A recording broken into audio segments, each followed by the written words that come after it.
Maraming nagtatanong kung ano daw ang madalas na kinakain ko. Well, after kong gumawa ng content, iinom lang ako ng tsaa niyan. Then after 2 hours, dun na ako mag-start kumain dahil bumaba na ang sugar ko.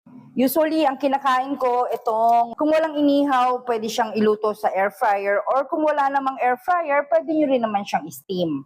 Isda, manok, karne. Yan, pwede yan. Hindi rin mawawala ang ternong itlog sa mga kinakain ko dahil hindi madaling makapaggutom ang itlog.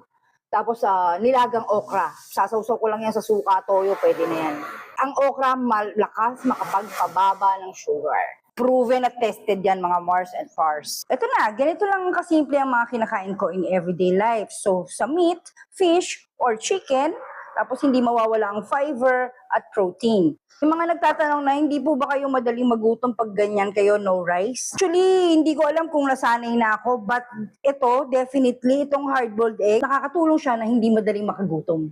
On the side, gumawa ako ng peras, apple, at inisqueezean ko siya ng dalandan.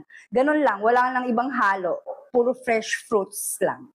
So bago ko siya kainin, kahit off-cam, nag-check ako ng blood sugar.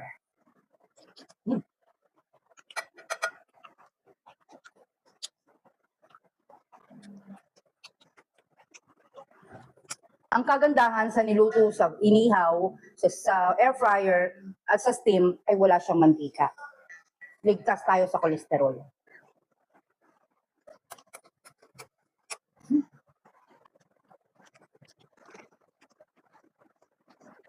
Yun lang muna ang may share ko sa journey ko for today at see you all tomorrow for my tomorrow's journey.